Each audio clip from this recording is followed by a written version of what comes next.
about just over 2 years ago, I had a lump in my abdomen, and I actually thought it was constipation. So I went to a doctor, and she said, you need to have some scans and see, the thing, I forget how you call it now, but anyway, scans. So I went and had scans, and this rather large cyst was discovered, and it needed to come out. So I was introduced to a surgeon, and a rather large cyst came out. It weighed 1 kilo, 300 grams. It was rather large. And when it was taken for analysis locally in the south of France, they didn't have sufficient skills to analyze what this was. So the cyst was sent up to Lyon for specialist analysis. And it was a ovarian cyst. Inside was a malignant cancer. And so they said, this is very rare. We've never seen anything quite like this. And the cancer was so huge, it protected me. The cyst protected me from the cancer. So I called the cyst Cynthia the Wonder Cyst, because she protected my body from the malignant cancer. I had subsequent surgery, had 16 biopsies in the inside of my body, in a cavity, all negative to cancer. The cancer had gone.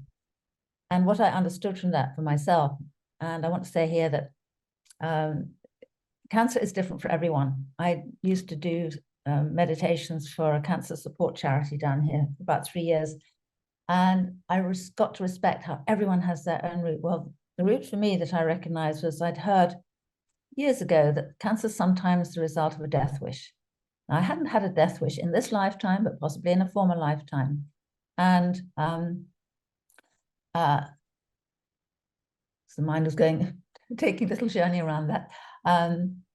But I had times when I felt very stuck and struggling and feeling hopeless, and that what can I do with my life, etc. I never wanted to take my life in this lifetime, but there were times when I felt absolutely at a loss. So that was that. And then, so that was one cancer. And then I had a skin cancer, which was quite deep in my forehead, and that got removed. So in total, in 2 years, I had 4 surgeries and 3 cancers. The final cancer was a blood cancer, a very low-key form of leukemia. Welcome to Wellness Spring, where we unravel the remarkable stories of individuals who have triumphed against all odds and have dedicated their lives to well-being. I'm your host, Beverly Holt, with 4 decades of experience in all aspects of well-being.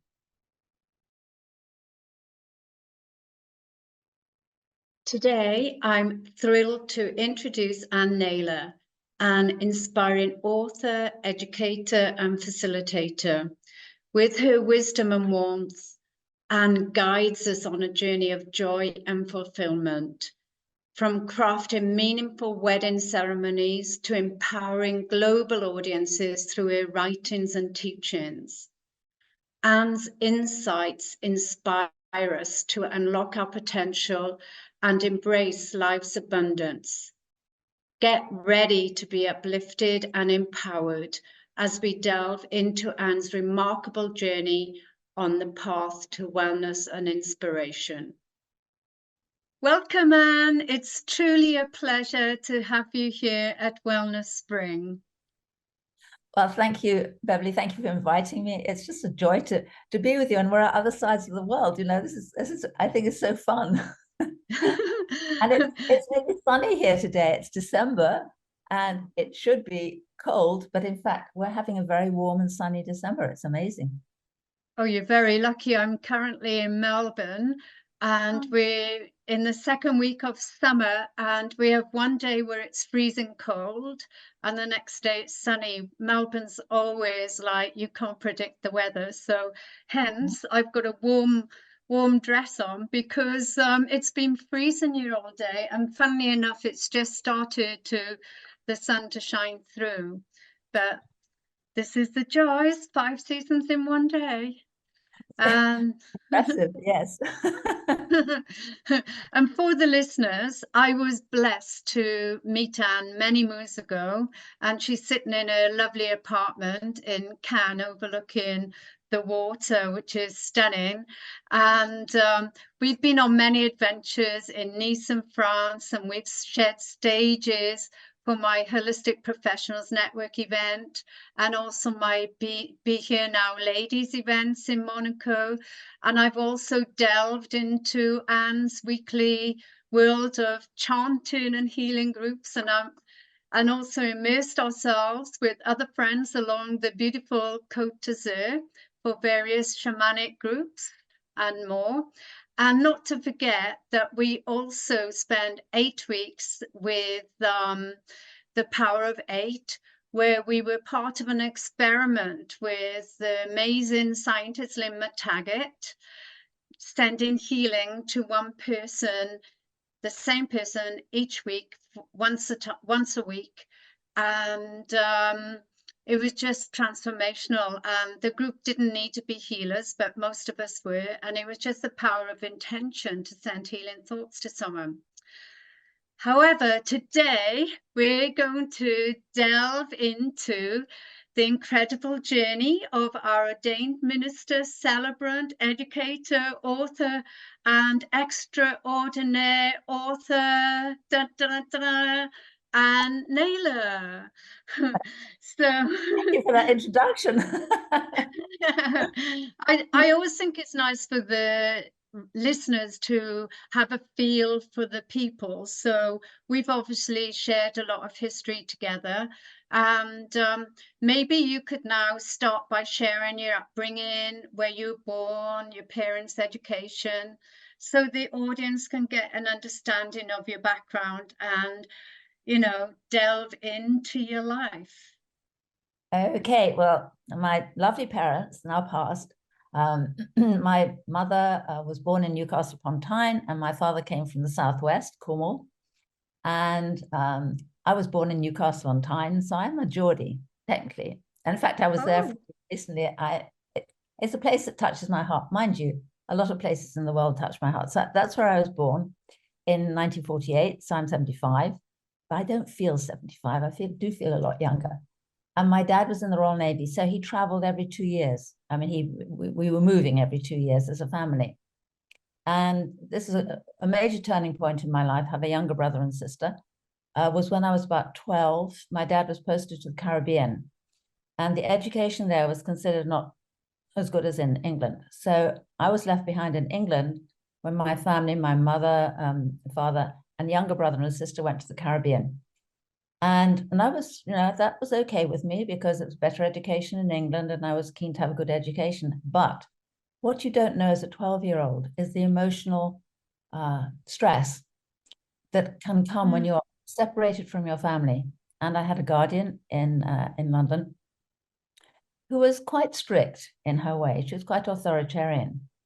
And I was at boarding school in the southeast of England, rather. And I was so homesick. I missed them so much. And I resolved at that time I'd never get close to anyone in case they left me. And that's quite a powerful thing for a 12-year-old to commit to. And that's kind of fashioned my future in a way, because I was unsettled, emotionally unsettled. I went to university to study architecture for 2 years. I dropped out. I hadn't got the stability to go forward with an important study like that. And so I dropped out. I decided to do a secretarial course because, you know, that's some way to survive. I hated secretarial work. And I thought, well, if I could sell, there's already always someone with money to spend on something. I thought I'd sell. And I started selling encyclopedias, but I wasn't very good at that either. And I reached a point where it's like, how am I going to survive? And that was one of the stuck times that I met. And as chance would happen, and I think I've been very taken care of with all my adventures, I was introduced to a Spaniard who was going to India. And he said, not very perceptibly, but obviously, you're not doing very much good in London. Come to India, and I think it'll be good for you. And I was given a return ticket to Bombay and $700 in traveler's checks. And I went to India. No idea what I was going to meet there, but that was the beginning of my spiritual journey. although I didn't know it when I went. I just knew I was going to India, didn't know anything about it. But it was a profound wake-up call. And I experienced it with the Indian people, the quality of acceptance. And in England, there seemed to be so much, you should do this, you should and get a degree and get a good job and all that kind of thing. And I wasn't lining up to any of that. But in India, I could just be myself and relax and observe people. I wasn't searching for gurus or ashrams or anything like that. I wrote a lot. I was a great writer, not for anything. I was just writing journals or writing my observations. And it was profound. I came back feeling peaceful, not very comfortable in England, but I knew I needed to come back to I was raised in England, therefore that was where I was to be. I could have gone on being in India, but it's like, no, life needs me to go back to England and accommodate myself to the English culture. I'm keeping the story a little bit short because there's a lot to it. So I went from there, it was 9 years in London, and that's where I found out about, I was introduced to insight seminars. A number of people in Australia. Actually, one of the main people that I met in this first insight seminar in London was from Australia. John Deanshaw, wow. I think it was. Yeah. I have a lot of Australian friends who are also studying the same teachings as I study. In fact, one of my dear friends is in Melbourne, as you mentioned that before. Anyway, so, and that was really the start of me coming to ground and experiencing the kind of peace that I'd had in India, but I could have it in the West, and I didn't have to be a hippie. I didn't have to drop out. I could live an ordinary life in England. And so I went from doing lots of different jobs for a while, very good experience. I had lots of different jobs. And gradually, after doing this insight training, I started doing my own consultations. I then started doing seminars, mainly for the early retired, because I felt it's very sad when people retire in their 60s or so. Expectations often at that time, this is in the 80s, bit of gardening, golf, and around the world cruise, something like that. Mm-hmm. And when I researched, people were doing so many interesting things after so-called retirement. And I felt it's a great waste. If people don't have something to live for, they often don't. And I think that's very sad. So that's why I was moved to do early retirement seminars. Early retirement took me to inner motivation and training I did with Canada Life Assurance in London. And that went into professional and personal development with Marks and Spencer's, which, as you know, is a big store in England. And so I was doing the seminars. And then from that, I'd introduced an American author to Thorson's HarperCollins. And she asked me what I was doing, and I told her. And she said, would you like to write a book about it? Now, what I didn't say a little bit earlier on was it was my dream to write about what I saw in India. That was 20 years earlier. And a lot of people have to struggle to find an author, a publisher. And I was being asked to write about my experiences. Like, oh my goodness. It took 20 years before I was asked, but I didn't have to search for a publisher. And so one book turned into 3, and those 3 came out in the early 90s.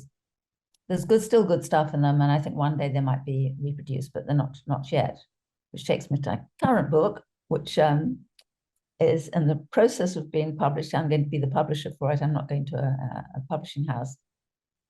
And that is Dancing with Hope, Awakening the Spirit Within You, 52 passages for finding fulfillment in the 21st century, because I realize I've gone through a lot of changes. I found some wonderful ways of dealing with difficulties that are invited by change. So there's a lot of change going on in the world. So the book is really about helping people to adjust to the wonderful changes that are happening in the world, to feel good about them and to feel capable and confident. And hope is a bit of a heavy word, but I like dancing with hope. It's like, uplifted. It's not sad.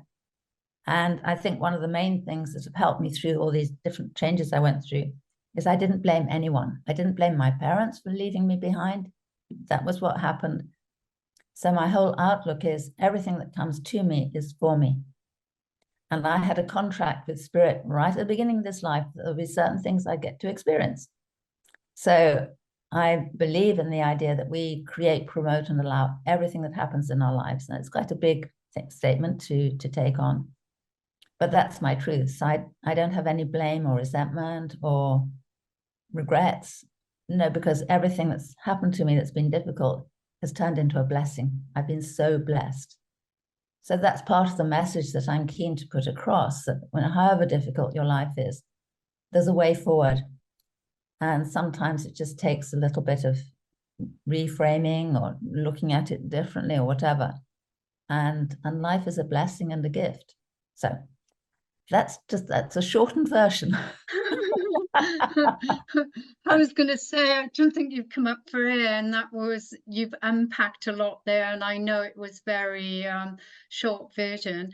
And what I loved about your book was, because I was blessed to have a look at your introduction, was the fact that you said you were a rebel. And I was thinking, I could never imagine you as a rebel, because, you know, as an ordained minister and a celebrant and all the stuff I've done with you, you know, you always come across as, you know, very conservative, prim and proper. Yes, you've got a very great sense of humor, but I just couldn't imagine you being a rebel. Well, it was, yeah, I think in some ways I could say I'm a misfit, or I'm an out of the boxer. I live out of the box because having left my family emotionally when I was 12, they came back to England and I joined up with everything. But I've learned to think for myself. So I can put on the very conservative outlook. Oh, the doctorate I'm doing, I think the crazy side of myself could well come out, because I think it was hidden. I feel, well, essentially the human cocoon. I felt that when I started doing the transcendent leadership work class, I felt I've been in the cocoon for 60 years, and now I'm coming out. So it's taken 60 years for me to perhaps accommodate some of the things that I've been through into, hey, what's life got up for me now? It's like really exciting. So I have a sense of excitement. I have it for myself, but I would have it with anyone I'm sitting in front of who may be feeling doubt and sorrow and so forth. It's like, because one of the first things with the consultation service that I started doing back in 1981, I guess, from the first insight training, there was an exercise we did where we had to look for the inner beauty in other people. And when you look for the inner beauty in people, which is what I do with a consultation, you have to hear about the difficulties they're experiencing, the stuckness, whatever that is. It's important that comes out. But behind that is the amazing human being that they are, that maybe has been hidden, like mine was.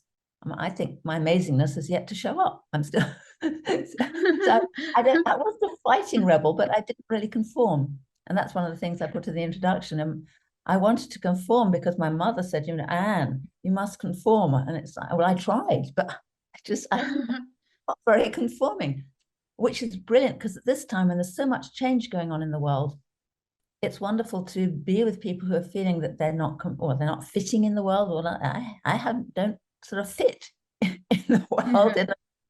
I can look as though I do, I can speak as though I do, but the truth is, I don't really. So get comfortable with people who are, out of the boxes, who are not conforming. And it's one of the reasons I like being in the south of France, because as you've probably found for yourself, a lot of people are thinking differently down here. It's an interesting community of people who are thinking in new ways. And I'm very comfortable around that. People who are not looking at, 9 to 5, working from whatever age to whatever age and retiring with a clock, I say a clock or a watch, it's like, I don't see myself retiring. Why would I retire? I love what I do. I love people. I love seeing the beauty in people and in the world around me. And when it's time for me to go, I say, okay, I'll go. I mean, I'm not, but while I'm here, as long as I'm here, and as long as I see anyone else who's here, I want to just help people awaken to the spirit of who we are, which is sustaining. We all have it. I mean, if you're breathing and your heart's beating, you have a human spirit. So it's like that we all have in common. Which is nice. You know, we are one world. We all have that spirit, and we can Yeah. communicate from it.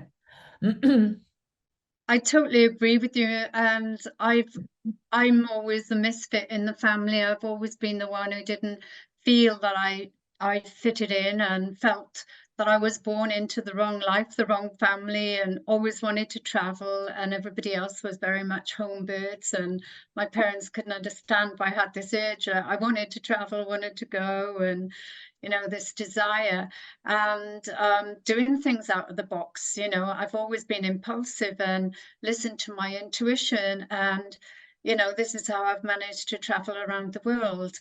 But it was interesting when you said at 12, emotionally you felt that separation and the loss, because when my mother died when I was 23, I felt a huge loss. And I think emotionally I wasn't mature enough. And I had an argument with who or what I thought God was at the time, and I became very angry. And why did you take my mother? She's so good. Why didn't you take me? And so it was like a really difficult phase that I went through. But through my travelings, like you said, you always end up where you're meant to be and get the lessons. Eventually I went to Bermuda for 3.5 years and then went to Australia. And in Australia, just en route there, my grandmother had died, and went back to see her, just missed her because she'd been knocked over by a neighbour. And the list went on, but I had 5 deaths in a row. When I finally made it to Australia, I met a Catholic priest, because I was staying with a Catholic family, and which I'm not Catholic. And I poured my heart out to him, and then from there I got onto Buddhism. And you just meet different people who are willing to hear, and it opens up your mind. And I I started opening up my heart, and then you move on to a different level. So you never know where the universe is going to take you and what part you're going to lead. And I completely then changed my career from nursing to catering, and then into spirituality. But yeah, I think, as you said, people come to the south of France for different reasons, and there's a huge expat community. And I think people are like trying to reinvent themselves, rediscover themselves. And now we've gone through 2 years of rediscovery for the whole world, with the COVID lockdown and people losing their jobs and the way of life as they knew it. And change is the only constant. Yeah, just thinking about mystic, my former mother-in-law was quite an eminent astrologer, and I was actually living with her son, although she didn't know it, but I got to meet her as a way of being introduced to her. And so she did my chart, and she said, it's an interesting chart. She said, it's a combination of a hard-headed competent and a mystic trying to get out. And I would say the mystic is getting out. And you never know where the information is going. I mean, I'm not a great one for astrology, but you never know where the information comes from. And if it resonates with you, it's like, doesn't matter who says it. If it says, that sounds right to me, and it stayed with me. Yeah. And it was when I was experiencing that I had energy and I wasn't quite sure what to do. What was this energy about? And I went to the College of Psychic Studies in London to get a reading, because I thought they might know what this energy is about that I'm dealing with. I saw a reader and she got very excited, and she said, well, you've got gifts of healing and teaching, and I'd really like you to join a group where we're developing our abilities and our talents, whatever. And I thought about that. And then before I actually got to join her group, I did the insight training and started studying with the movement of spiritual inner awareness. And the quality of the energy I experienced was so pure and loving. I didn't want to go the psychic route. I wanted to go to the purest level I could, and that was it. So I never went and did that class with her. But what I took from it was healing and teaching. That's something, that's what I'm about. And it isn't necessarily about laying on hands It's not necessarily about leading a classroom, but I see it as education in the sense of drawing people out of who they truly are. That's the education, that's the teaching, as it were. And the healing, I would never call myself a healer because I'm not trained as a healer, and that would be misleading people. But I think it's healing of consciousness, healing with the loving, healing of peace. And in my experiences that I had recently, in the last couple of years in hospital, I didn't have I wasn't in a lot of pain. I didn't have a chronic situation with the cancer. And I planted light columns in the hospital for patients, for doctors, for everyone. And so the light is a healer. So in that sense, being available for the light to come through me, in that sense, I'm a healer. Yeah. So do you want to tell everybody about your cancer journey, because it's very profound? Yes. Well, about just over 2 years ago, I had a lump in my abdomen, and I actually thought it was constipation. So I went to a doctor, and she said, you need to have some scans and see, the thing, I forget how you call it now, but anyway, scans. So I went and had scans, and this rather large cyst was discovered, and it needed to come out. So I was introduced to a surgeon, and a rather large cyst came out. It weighed 1 kilo, 300 grams. It was rather large. And when it was it was taken for analysis locally in the south of France, they didn't have sufficient skills to analyze what this was. So the cyst was sent up to Lyon for specialist analysis. And it actually was a ovarian cyst. Inside was a malignant cancer. And so they said, this is very rare. We've never seen anything quite like this. And the cancer was so huge, it protected me. The cyst protected me from the cancer. So I called the cyst Cynthia the Wonder Cyst, because she protected my body from the malignant cancer. I had subsequent surgery, had 16 biopsies on the inside of my body in a cavity, all negative to cancer. The cancer had gone. And what I understood from that for myself, and I want to say here that cancer is different for everyone. I used to do meditations for a cancer support charity down here for about 3 years. And I got to respect how everyone has their own route. Well, the route for me that I recognized was I'd heard years ago that cancer is sometimes the result of a death wish. Now, I hadn't had a death wish in this lifetime, but possibly in a former lifetime. And so the mind was taking a little journey around that. But I had times when I felt very stuck and struggling and feeling hopeless, and that what can I do with my life, etc. I never wanted to take my life in this lifetime, but there were times when I felt absolutely at a loss. So that was that. And then, so that was one cancer. And then I had a skin cancer, which was quite deep in my forehead, and that got removed. So in total, in 2 years, I had 4 surgeries and 3 cancers. The final cancer was a blood cancer, a very low-key form of leukemia. So that was that one. Right. So this is 2 years. I've had 3 cancers and 4 surgeries. And I just, about a month ago, I draw the line under the cancers. I still have checkups to be done in March and May of next year. The hematologist who was looking at the blood cancer for me, I had a 3-month checkup back in, I forget when it was now, I lose track of the time. Maybe it was beginning of November.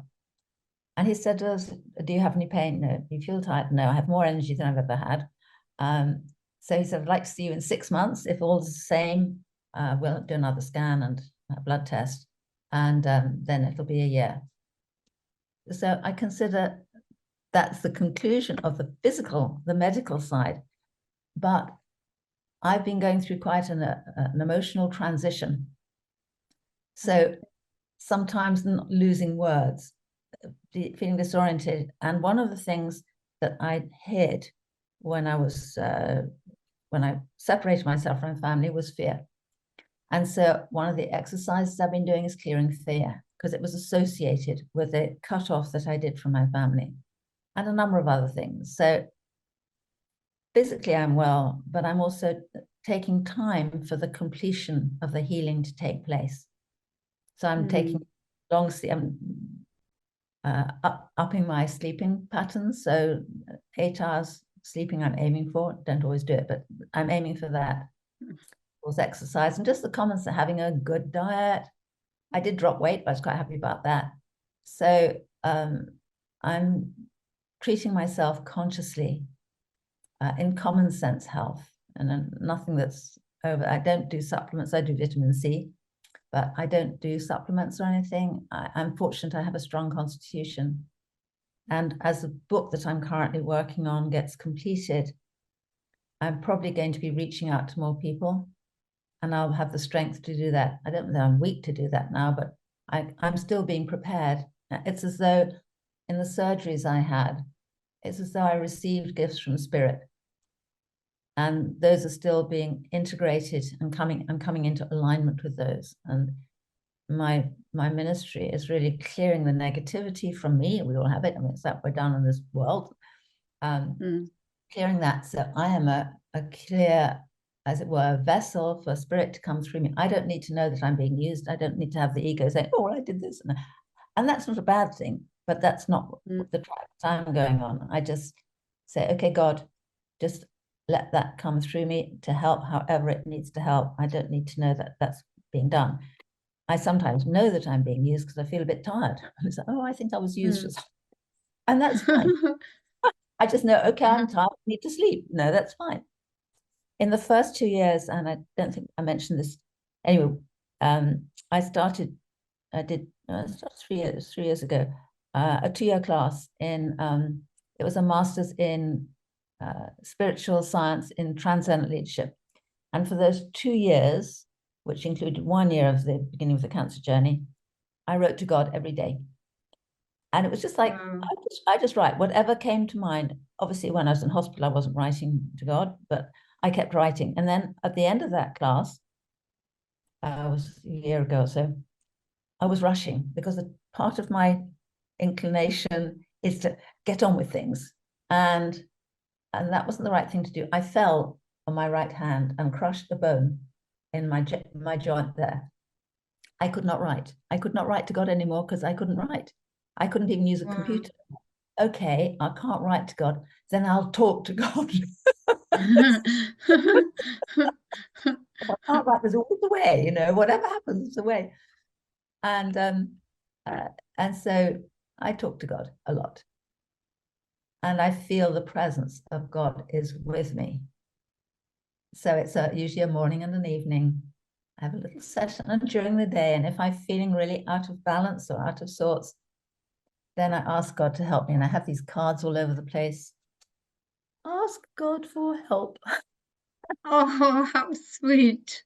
I have them in colors. They're big bookmarks.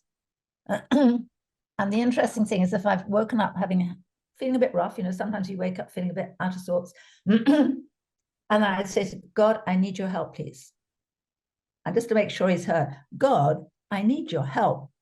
And then it's amazing how this peace just comes over me. And it's like, oh my God, this is great. And the days that I do that, I often accomplish so much because I've invited God into me and good things happen. So, wow, beautiful. And who or what do you perceive God to be? Because everybody sees God something different. Yeah, and it's a very difficult word. I'm comfortable with it. Obviously, I've been writing to God, so I have an idea for myself. But I would say it's an infinite consciousness of unconditional loving. That is my definition, which is a bit long. God is a bit short already. So, yeah. Infinite consciousness of unconditional loving, loves everything. That's who I aim to be. And one of the things I did to protect myself in terms of being in a cocoon was to be quite judgmental. If you're judgmental, you push people away and you cut yourself off. So one of the things that I'm working with is stop judging. Just stop judging. That's easier said than done because it can be unconscious. Judgments can be unconscious. And being aware of them my body actually, if I'm being judgmental, my body kind of contracts, uh-oh, and then I become aware, and then I can stop. So that's That's some. that's a great way, tip for the listeners as well to tune in. And because it is our inherent nature to judge people. People are walking towards you and you go, he's tall, she's fat, she's small, she's this, she's that, don't like what she's wearing. We've already decided in our minds whether we like them or don't like them and so forth. Yeah. And it's true, we are raised to be judgmental because our parents, in their wisdom, are meaning well. I mean, they're not trying to damage us or anything. That's my approach. But they tell us right from wrong in the way that they understand it. Well, right from wrong means we're judgmental. I'm right, they're wrong. There's a judgment in there. And that's very debilitating in the consciousness. And so it's something I'm keen to do, because if I'm being judgmental, how can spirit come through me if I'm judgmental?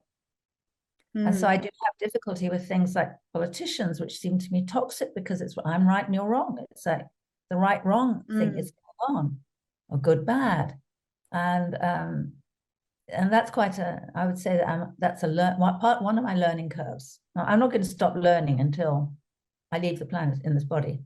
In fact, my mother-in-law, the one who was the astrologer, I visited her 1, 2, 3 years before she died, and she's a very wise lady. And she looked at me through her glasses and she said, Anne, you never stop learning. And I thought, okay. And that was one of those things that stayed with me. But I'm glad for that, because how dull life is if we're not learning anything. I totally agree. Yeah.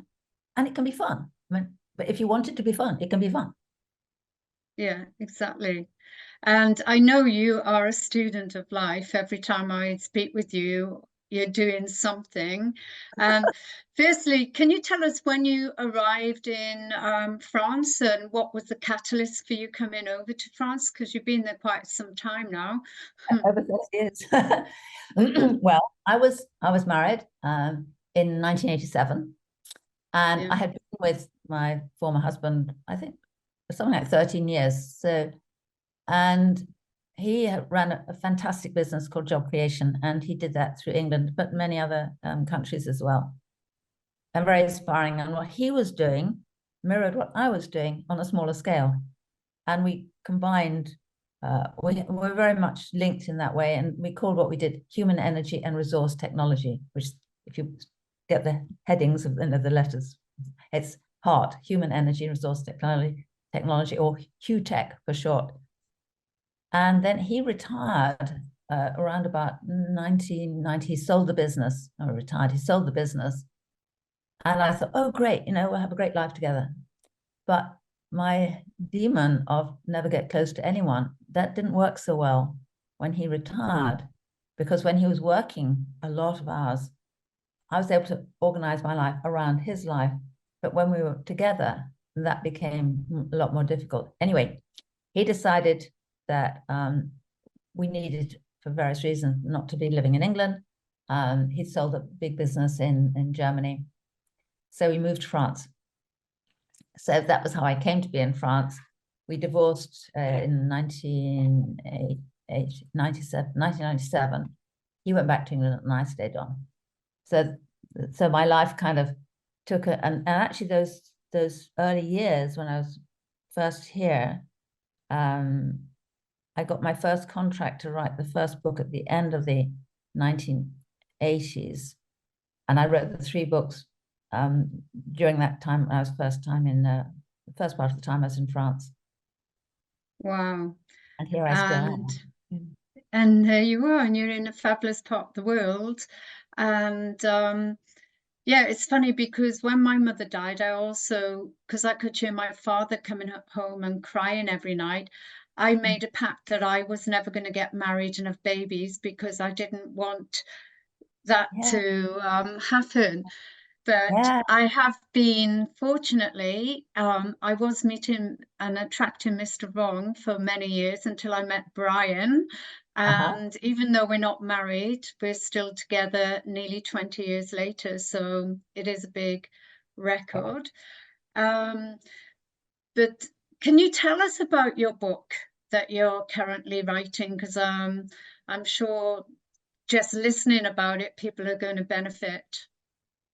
Yes. Well, first of all, I love it. I just love my little book. It's so sweet. So it gives me a lot of joy to write it. So the title is Dancing with Hope, Awakening the Spirit Within You, 52 Passages for Finding Fulfillment in the 21st Century. So there are 52 passages, and they came to me very spontaneously. I just started writing them. And so they were like blog posts almost, and that was, I just was writing them. And a friend in Canada said, might be a good idea to set a number for this, because I was carrying on writing. I always find something else to write about. And so I was probably at number 48 at this point. Or 52 is good, 52 weeks in a year. So people can pick up one passage. We call them passages rather than chapters. One passage a month for a year. That one way it would work. So basically, I was just intuitively led to the different topics of the book, and it is about I'm talking a lot about my own journey and how I dealt with things that came up that were difficult, and I found myself this amazing editor in Canada, in Calgary. I was introduced to him. Another one of these amazing introductions. You talk about you never know who you're going to meet. He is so perfect. He's amazing, because I can be off from the fairies and up in the clouds. And for this book to be helpful for people, I've got to have my feet on the ground. And his background is as a electrical engineer, highly qualified from Cambridge University. That was his initial background. But he's been working with authors like myself for some years. So he has that experience. And he's so, I just have to give him a mention, because he never criticizes. He looks at something which he doesn't understand. He says, can you explain this a bit more clearly? And of course I can. And so he's helping to bring out the things that might not be clear. So quite a lot of anecdotes it's based on my experiences. So it's real. It's not stories. And it's also not instructional in the sense of do this and you will gain whatever. It's not a personal development. It's more spiritual awakening the spirit within you. Because if you can awaken the spirit within you, you can accomplish anything. You can get through anything, whether it's COVID, whether it's climate change, whether it's dealing with a difficulty with your work or relationship. If you're in touch with and awakened to the spirit of who you are, that's where your answers are. So the book is about helping people to awaken to their own solutions. And I give examples of how that goes. At the end of every passage, there is what we call a key. So these are exercises or little activities that a person can do, like it could be meditation or doing some journaling or whatever. But so there are 52 keys, we call them keys. And also through the passages, there are what we call seeds. So these are just notes for reflection. So a short paragraph or a couple of sentences to reflect on something of the content in the text. And at the end, we're including, and this is a sort of an afterthought, but actually it was a pre-thought, because I had the thought, and then the editor said, what about those spiritual laws you talked about? And so the idea was to divide the 52 passages into the 5 spiritual laws. So I'm now going to try and explain the 5 spiritual laws. Basically, the 5 spiritual laws start with acceptance, cooperation, understanding, enthusiasm, and empathy. And these can be applied in any tricky situation in your life. So, for example, a difficult relationship that I had with a family member, I was feeling rejected. He didn't want to talk to me, and I felt someone else I had a good connection with, but he just didn't want to know. And I was very hurt by this and upset and didn't know how to respond. Well, first step is just accept. This is the situation, and this is what he is doing at the moment, and that's fine. And I have a different point of view, but just accept it. So that was an opening, because sometimes we try and fight things off, and we're more powerful if we accept, because when we accept, we've got the spirit with us, and the spirit will guide us. So just to accept the difficulty, whatever it is, health, job, money, you know, name it. The next thing is to cooperate, which is to get active in bringing forward a solution. And a lot of that can be intuitive. Now, what is it I need to do to come into peace in terms of the relationship I was having difficulty with? How do I bring myself into peace with this person? And a lot of that was to do with self-forgiveness, forgiving myself and forgiving myself for judging him or whatever. And when you've done that, you move into understanding, and it's as though life takes on a new dimension, because, oh, and I understand this now. He needs this time to be away from me, and that's fine. He can do that, and I'm going to carry on with my life. My life's not damaged. It's like the understanding comes in, and the forgiveness that I did, the cooperation was the forgiving. That was the active thing I did. So then understanding, and then the next is enthusiasm. You've got more energy. It's like, oh, you're released from the block and you've got more energy. And with the energy comes a certain empathy. It's like, oh, becoming at one with yourself again. It's like the world does what it does. I can be at one with myself, then I can function better, because if I've got blocks and things really knotting me up, I can't function properly because I'm sort of all knotted up. But if I can release it, have access to the energy and who I am, then I can be at peace. And when I'm at peace, it's a good place to be.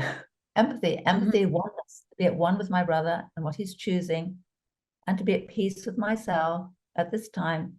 And one day we may get to communicate again, and if not, that's fine too. It's just absolute acceptance and peace. So the 5 spiritual laws, I've actually divided, so it's like an addendum right at the end. So there are 5 sections under those headings, and the relevant passages are put into those 5 sections. So if you want to explore one of the spiritual laws, you could look at the passage referring to whether it's acceptance, cooperation, understanding, enthusiasm, empathy. Oh, that's wonderful, because, you know, depending on how you wake up or what's happening in your life, you can flick to the relevant page and just look at it and reflect on what's happening. Exactly. Yeah. And be in charge, not be a victim of the circumstance. Exactly. That's what's really difficult, I think, when we feel a victim and we can't control. I mean, the master addiction is control. I'm told, which I believe is true. So I can't be in control of the world around me. I can direct myself in a way that leads me to greater fulfillment, enjoyment, and joy. I mean, that was the breath I had at the end of the 2-year master's class, which was ended 2 years ago, was I realized I have a gift of joy, which takes me through a lot of things. Which reminds me of one of the stories I tell. I wanted to do presentations where I could make people laugh and help people to feel happy. And so I wrote to an actress, a comedian called Sheila Stiefel. She's South African. I said, could you teach me how to present comedy?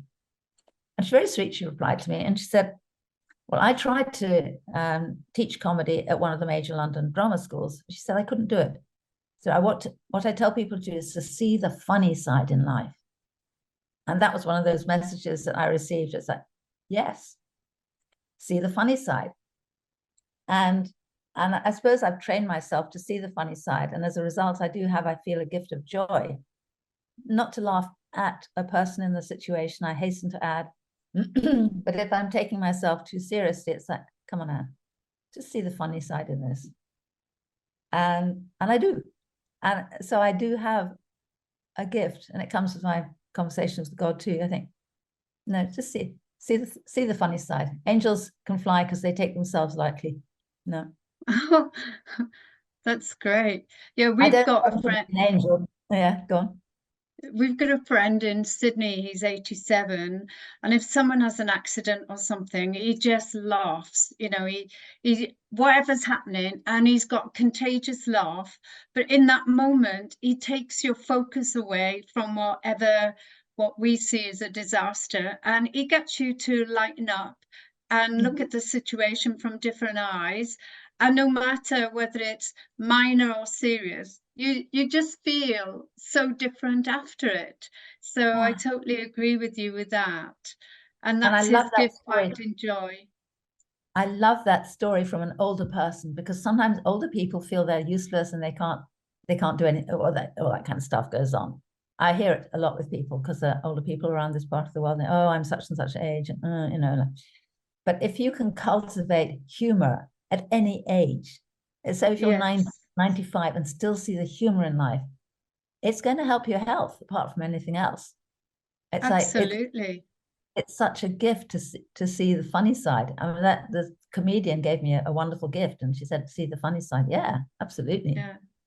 I don't know if you can remember, but Brian and I promoted comedians in Monaco and the Côte d'Azur for 6 months. So Oh, every month we hung out with them for a week.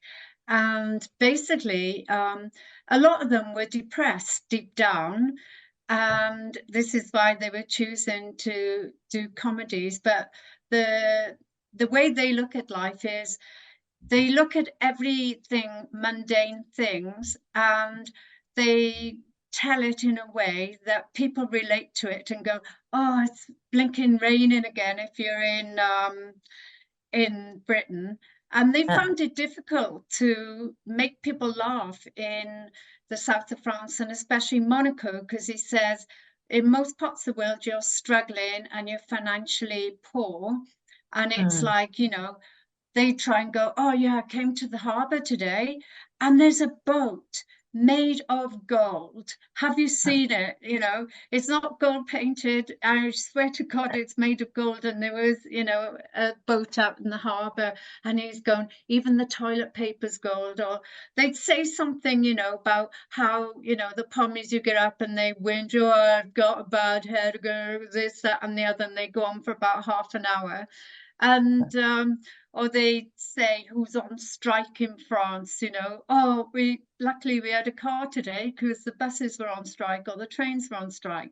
So they take uh, everything, mundane stories, and see mm, the humor in it, and how basically they're saying, "Look, we're all a bunch of morons, and how stupid are we whinging about X, Y, and Z," instead of looking at the bright side and thinking, "Okay, that's happened, let's do this."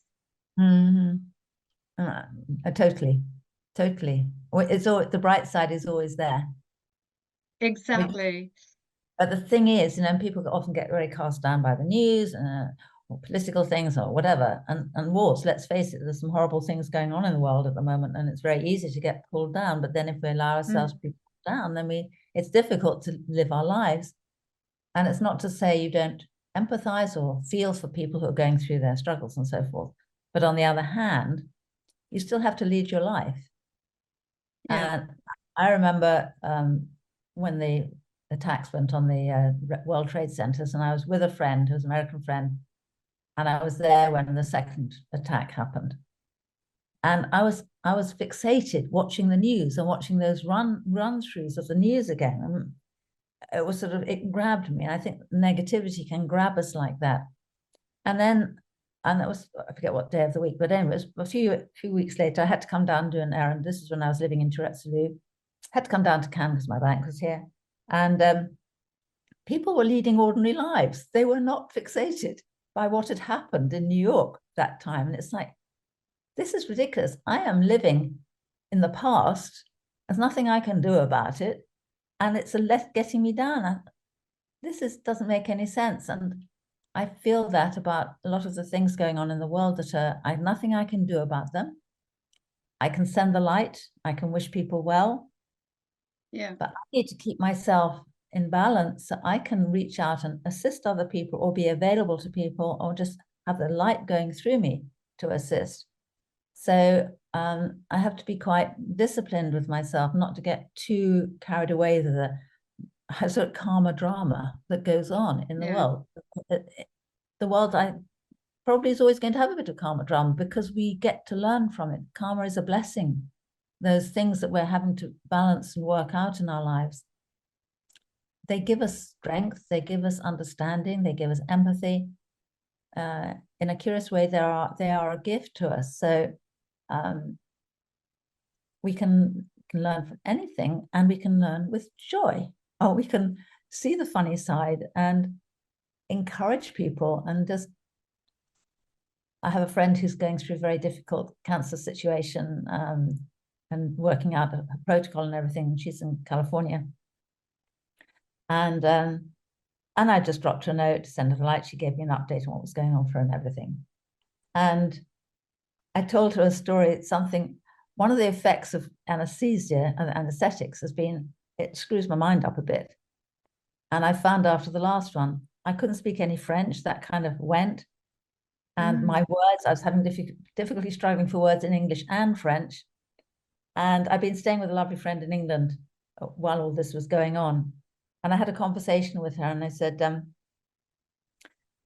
really worried about all this language that's, I'm having difficulty finding words and so forth. I said, I think I may be getting dementia. And she just said to me, forget it. I was like, yeah. And I told this story to my friend in California, and she said, you made me laugh. Okay, that little experience is worth it because it made one person laugh. That's brilliant. It was good. And I was just, oh, it was brilliant. That's so funny. And I just wanted to share with you, because you said earlier you're not a healer, but I believe we are all healers.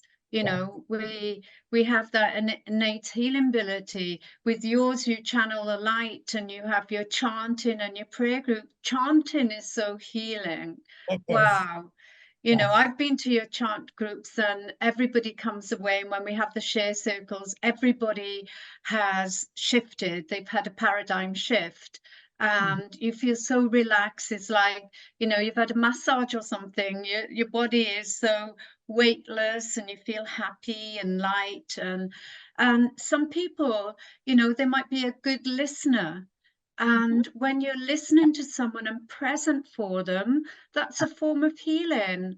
We all have our unique gifts, and maybe some of us are not consciously aware of how healing we are and how we affect other people in different ways. And some of us stick the label on, I'm a healer, because we've done various qualifications.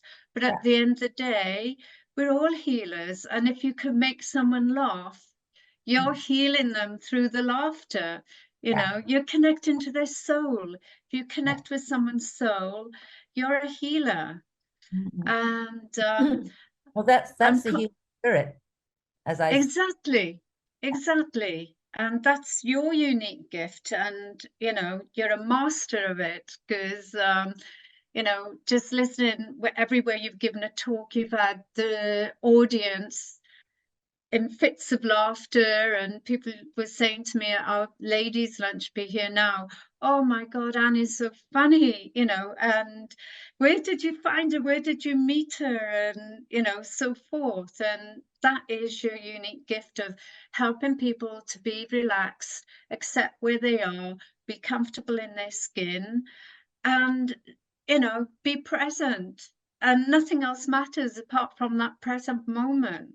And the present moment is where we have the power of now in the present moment. Exactly. And when you were talking about the wars and everything around the world, it's so true. We have to stay present.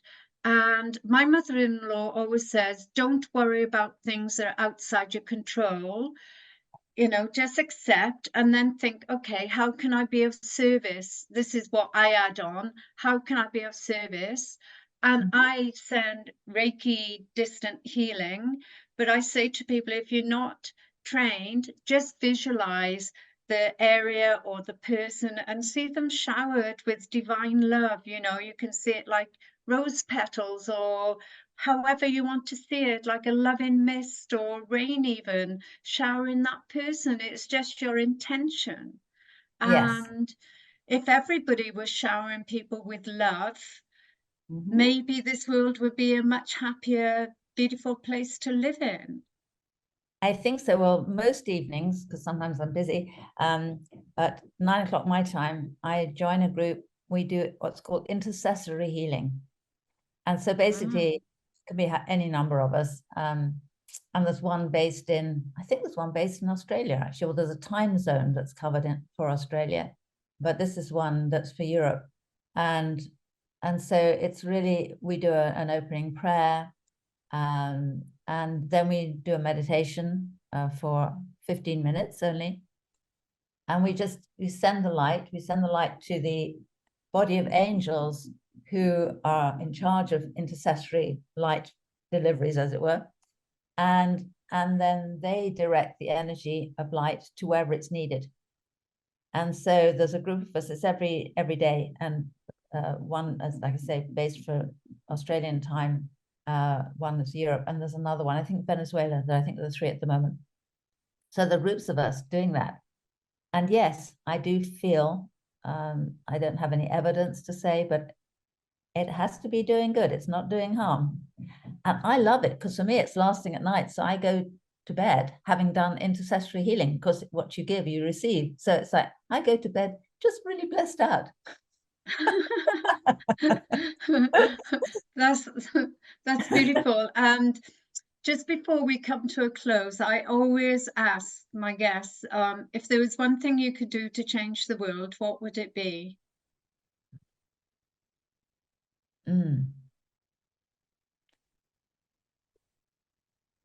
Well, I think one step at a time. And if I can remember a prayer that I have as active at the moment, I'm not sure I have the exact words, but it's to assist people appreciate the value of who they are, one person at a time. And it echoes a little bit what you were saying. People don't realize how beautiful they are, but it's appreciate not just the esteem, but the value.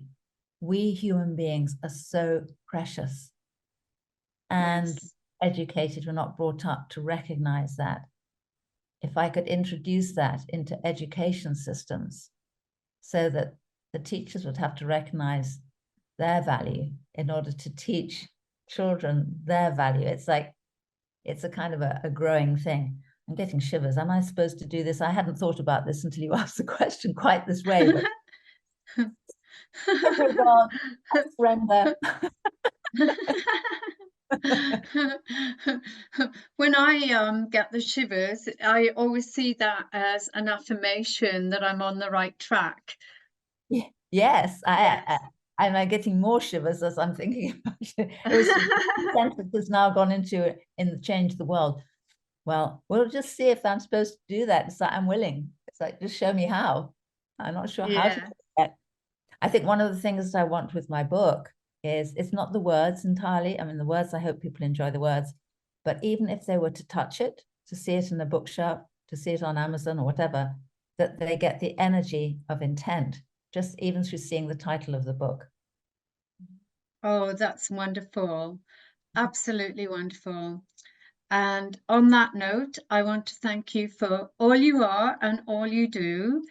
Once a week, she does a prayer group and she puts people into the light. And so if anybody's struggling or family members, just reach out to her, because she's so gracious and humble, and she's forever adding my friends or family members, and I'm sure she'll do the same for you. So thank you, everyone, and thank you, Anne.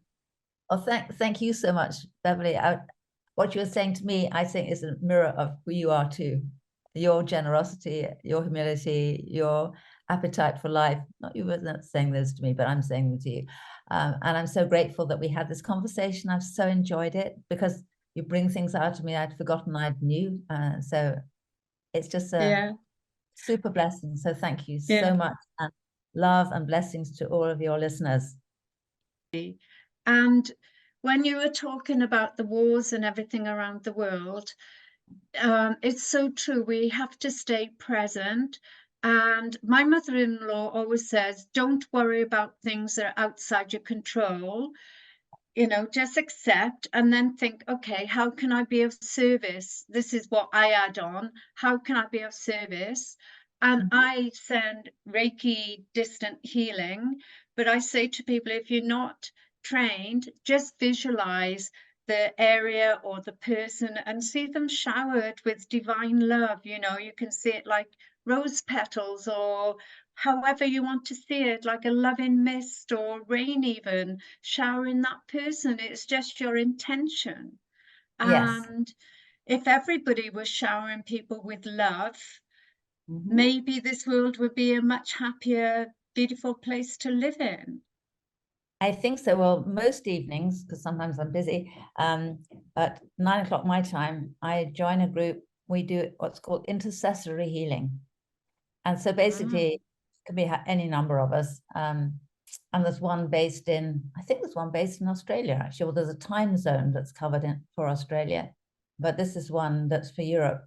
And so it's really, we do an opening prayer, and then we do a meditation for 15 minutes only. And we send the light to the body of angels who are in charge of intercessory light deliveries, as it were. And then they direct the energy of light to wherever it's needed. And so there's a group of us, it's every day. And one, as like I say, based for Australian time, one is Europe, and there's another one, I think Venezuela, I think there are 3 at the moment. So the groups of us doing that. And yes, I do feel, I don't have any evidence to say, but it has to be doing good. It's not doing harm. And I love it because for me, it's lasting at night. So I go to bed having done intercessory healing, because what you give, you receive. So it's like, I go to bed just really blessed out. That's beautiful. And just before we come to a close, I always ask my guests, if there was one thing you could do to change the world, what would it be?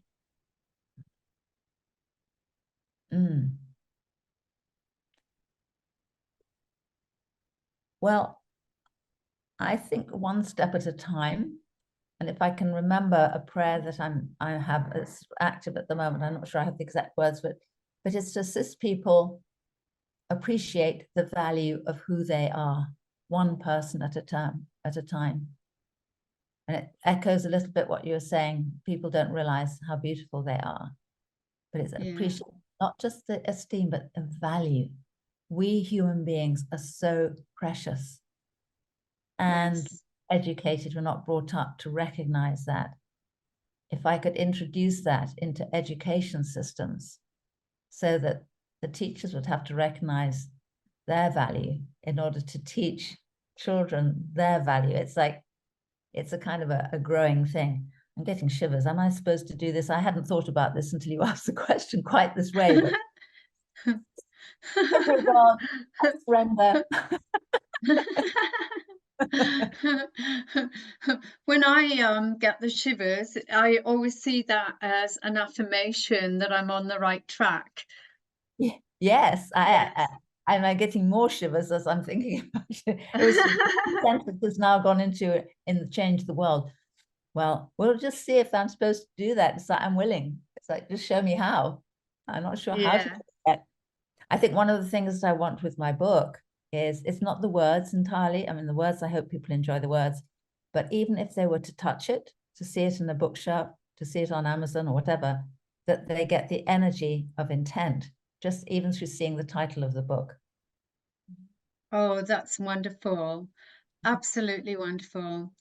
And on that note, I want to thank you for all you are and all you do. And I shall put the book details and all your group details and everything else with the show notes, because I know there's a lot of people out there, and in divine timing, if they need help, they can reach out to you. And Anne also puts people into her light. Once a week she does a prayer group and she puts people into the light. And so if anybody's struggling or family members, just reach out to her, because she's so gracious and humble, and she's forever adding my friends or family members, and I'm sure she'll do the same for you. So thank you, everyone, and thank you, Anne. Well, thank you so much, Beverly. What you were saying to me, I think, is a mirror of who you are too. Your generosity, your humility, your appetite for life. Not you were not saying those to me, but I'm saying them to you. And I'm so grateful that we had this conversation. I've so enjoyed it, because you bring things out of me I'd forgotten I knew. So it's just super blessing. So thank you Yeah. so much, and love and blessings to all of your listeners.